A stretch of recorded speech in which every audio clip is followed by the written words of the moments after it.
How's it going, everybody? This is one Adam George, reaching out from sunny California, good old US of A. Saw a couple films, thought we might talk about them. I don't know. They're available on streaming. This I know for a fact is on Disney Plus. I assume this is on streaming. I didn't check, but I'm sure it's there somewhere. Netflix, Amazon, whatever. Let's go on to this first. Let's do this. Hercules, starring Dwayne "The Rock" Johnson, also starring Ian McShane, as well as John Hurt, Rufus Sewell, Ingrid Bolsold-Berdal, a bunch of people, Joseph Fiennes, directed by Brett Ratner. I don't know how many people feel about Brett Ratner. I'm not really a Brett Ratner fan myself, but this is an amazing movie. So everybody has their ups and their downs, I guess. This is a story about Hercules in the sense where we don't really know if he is the son of Zeus. He is just a man who's really strong. These guys below, these are his friends, this is his crew, his posse. They establish it in the sense where when Hercules was actually taking care of his trials, there's one of them right there, that he wasn't doing it alone or with the power of the gods to help him. He had his friends helping to create the legend of Hercules, and they can move on into more of a mercenary kind of a lifestyle because, he was betrayed, blacked out, his family was slaughtered. I mean, pick up a book, man. Pick up a book, mythology, Hercules is the story. This is after kind of that, sort of, more or less. But it tells us a very interesting take. And Dwayne did a really great job. And I mean, Ian McShane is amazing in everything he's in. So I highly recommend, if you haven't seen it yet, this is a fun movie. This is not, this is not fucking film festival, art house. This is a fun movie. It's a fun movie with some good action, some good adventure, some good performances. It's an interesting new take, fresh take on the idea of Hercules. And yeah, I don't know. I support it. I think it's pretty dope. Personally, I just watched it with the wife like 2 nights ago. We had a good time. So, bam. We also have a little bit of Tron Legacy. So, I don't know if you're a fan of the original Tron film that came out in the 80s. This is the sequel to it. You have Finn. What is this dude's name? Sorry, I'm cheating, guys. I got my computer on. Anyway, you got your boy, Kevin Finn, right? Jeff Bridges from the original. His son, played by Garrett Hedlund. And Olivia Wilde is also in this. Bruce Boxleitner returns to play Alan Brady, aka also Tron. Joseph Kosinski made this. Joseph Kosinski also made Oblivion, which is an amazing Tom Cruise film. Amazing science fiction, slow burn sci-fi. This is not slow burn sci-fi. This is hardcore. There's action. It kind of doesn't stop once it starts, which is dope. Which is dope for this. Which is also kind of the antithesis to what the original Tron was. The original Tron was kind of slow. It honestly, if you didn't see it when you were a kid in the 80s, don't see it now. You don't really need to see Tron Legacy. The original Tron doesn't really hold up that well, in my opinion. You can put side by side the graphics and the CG and visualizations of Tron against this, and this is gonna make you really not want to watch that. Anyway, this is a good story. It's about father and son, family reunited, and there's a lot of emotion, there's a lot of heart in that. So in this crazy sci-fi world that we're in, with amazing set design and awesome, no effects and lighting and just costumes and just fantastic, it's a good story. It's a good father and son story. Where in the sense where Kevin, Jeff Bridges, disappeared. So no one knows where he's been since the original movie happened, essentially. And he's grown up without a dad this whole time, and he didn't know what happened to him, and he just kind of happenstance finds him because he's tricked into going into the digital world, going onto the grid where all this adventure takes place at. And it's very touching, very heartwarming, you know. Also written by Edward Kissis and Adam Horowitz, who you might know from shows Lost and Once Upon a Time. And I believe they're both working with Steven Spielberg on the Amazing Stories reboot, if that happens, if the world doesn't end. So, anyway, there you have it. Check it out. Tron Legacy, Hercules, good times, good films. Don't go see them with your friends unless your friends live with you, because we're physical distancing, people. Physical distancing. Do like a Zoom party or something. I don't know. Anyway, that's the end of that. Catch you next time. Batman. Tim Burton's 1989 classic.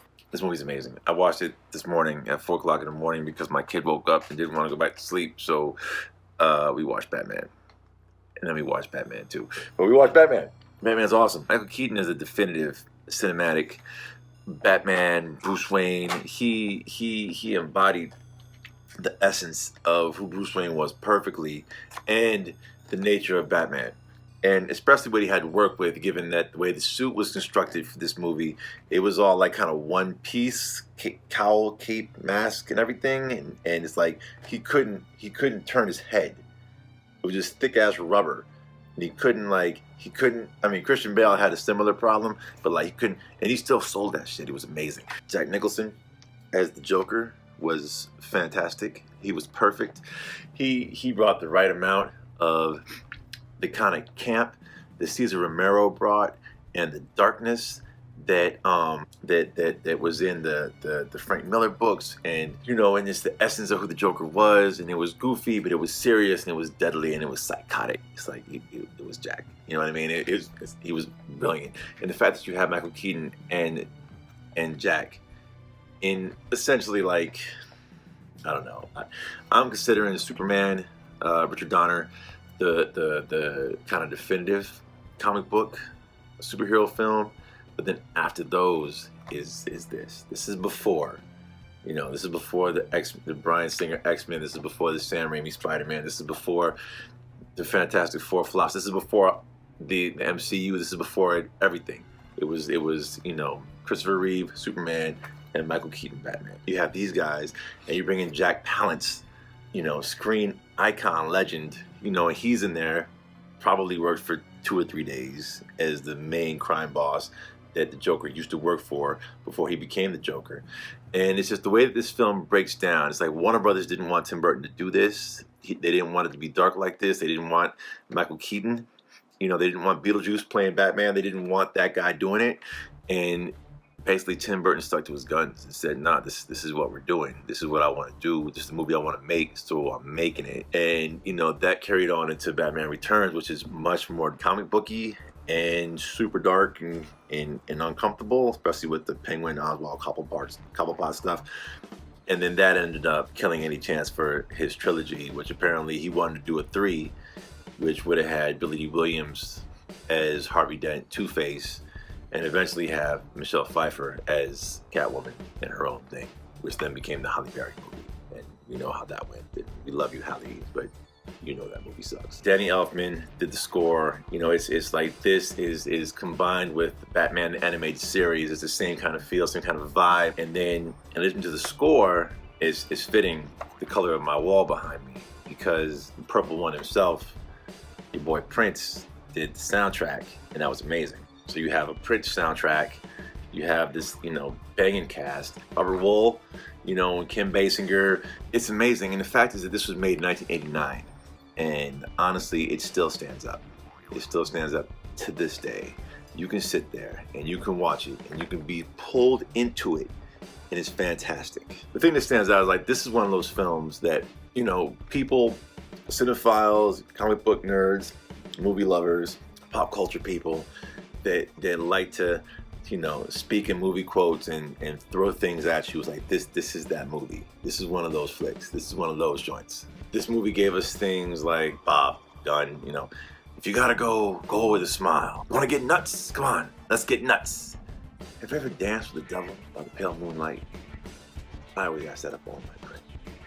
And I do in real life. Reap the whirlwind. It's so much as where does he get such wonderful toys? It's so many quotable moments when you watch the movie. It's like, it brings me back. The brilliant thing about this film is that it's an origin story and it's not an origin story. It's like in the days where people are kind of terrified to not just jump right into some shit. They gotta tell how this person became this person, because nobody knows that a spider bit Peter Parker. No one knows that Batman's parents got killed. No, these characters are like 100 years old. The DC characters specifically, 80s. Let's say 80 years old, right? You know, Batman, Superman, the ones that ushered in. They're old. People know, even if they don't watch comic book movies or read comic books or give a shit about any of these people. They know why Superman is on Earth. They know that his Krypton blew up or he's an alien baby. They know that I think Batman's is probably the most famous origin story. And maybe Spider-Man is second after that with Uncle Ben. But it's like, everybody knows that Batman's parents were killed. And this movie skips that shit. And it kind of gives us a little glimpse, a little flashback, only because of how they tie in the killer of his parents and what's happening today. But when the movie starts, man, Batman's already Batman. He's doing his thing and he's in the shadows. Criminals are terrified of him. But it's a really cool Joker origin story. I mean, I know we just got the Joker. We're watching. This is different than this. It's a cool Joker origin story and how they tie Joker and Batman together. And like, you made me first. And it's really clever. Michael Keaton is Batman. And Jack, I love Heath. I love what Heath did. It's different. You know, I love what Mark Hamill does with the voice. This right here.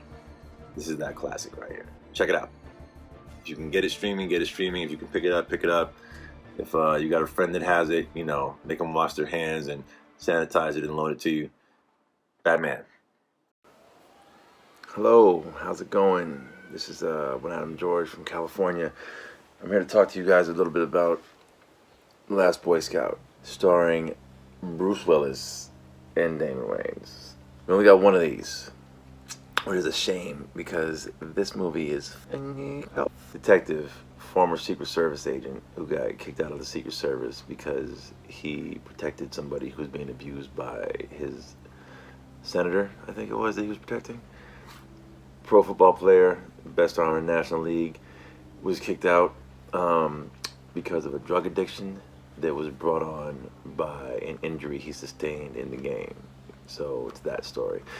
And they end up together because he is dating Halle Berry, and he was hired to protect Halle Berry because Halle Berry is in danger because she's trying to blackmail the owner of the football team that he used to be on to try to get him his job back. And she's killed. I don't know, spoiler, it's whatever. It's not a new movie, so I'm not gonna honor any spoilers. 1991, amazing action movie.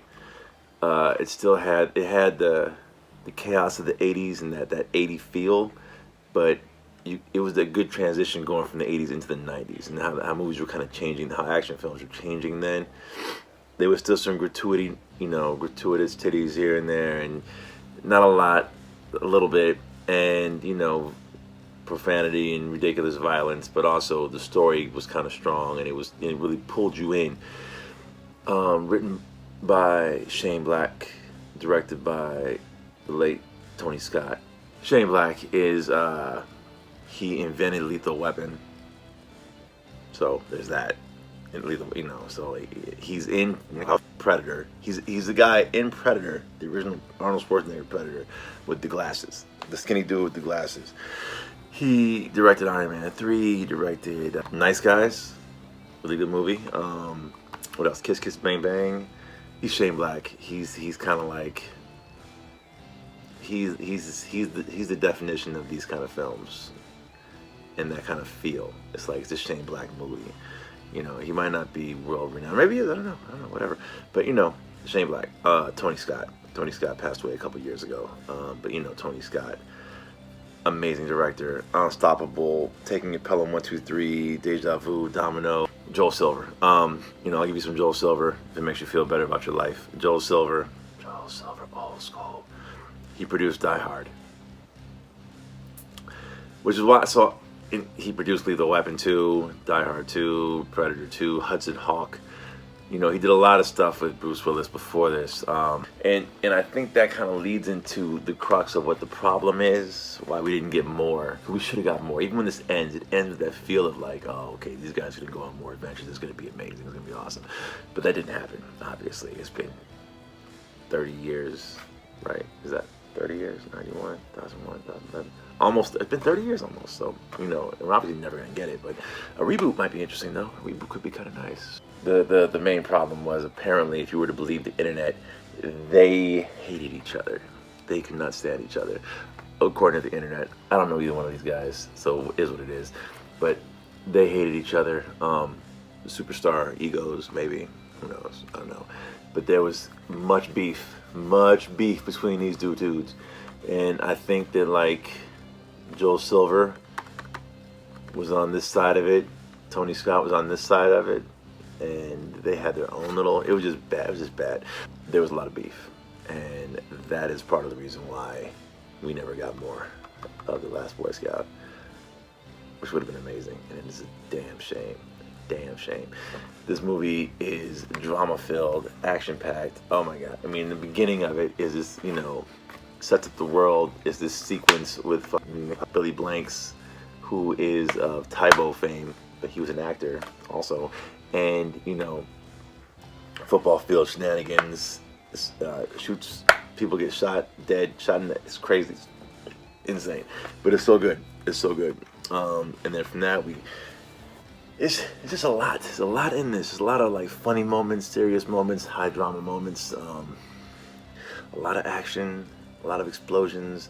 You'll see a lot of actors in this. It's like, I know that guy from something. I don't know what it is, but he's from something though. I can recognize him. There's a lot of that in here. And I mean, I love that my girl Danielle Harris. My girl Danielle Harris is in this. Danielle Harris, first of all, she's awesome.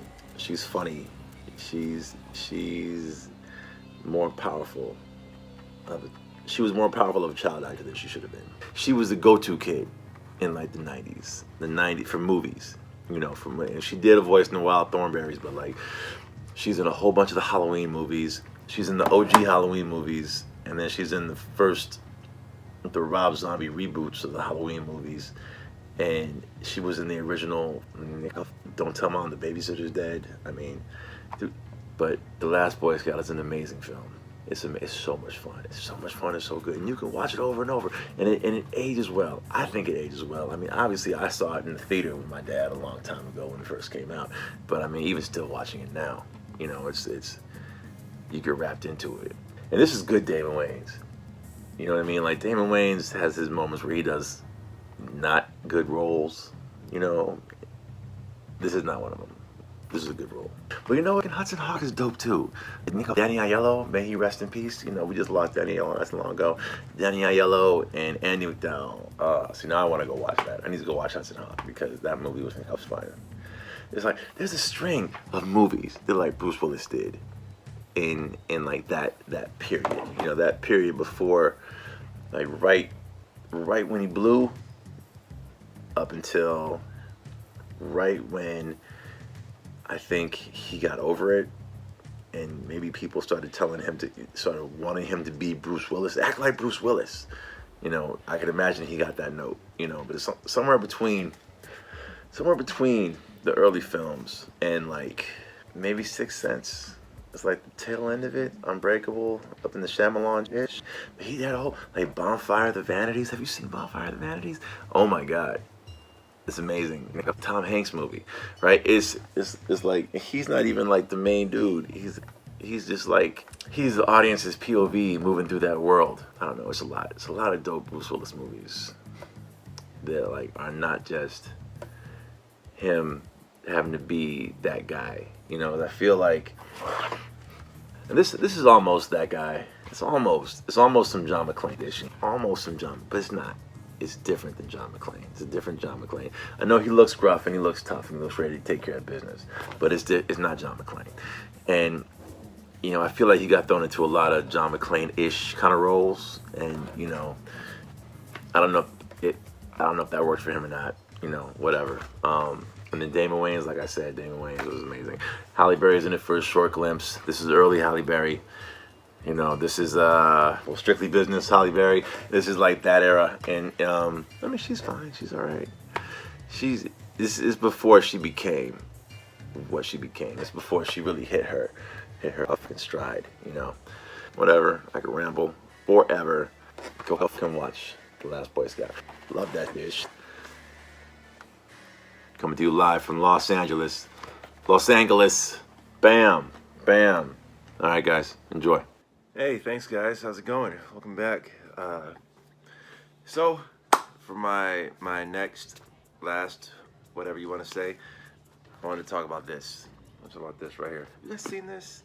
This is the Uber box, obviously, because I'm a collector of all, you know, movies and things like that. So, it's got all kind of books and, you know, all kind of dishes in here. That's not why you're here. You're here to talk about Troy. Brad Pitt, Eric Bana, Orlando Bloom, Diane Kruger. Basically, it's the story of Troy. It's inspired by Homer's The Iliad. It's about Diane Kruger plays Helen of Sparta in the beginning of the movie.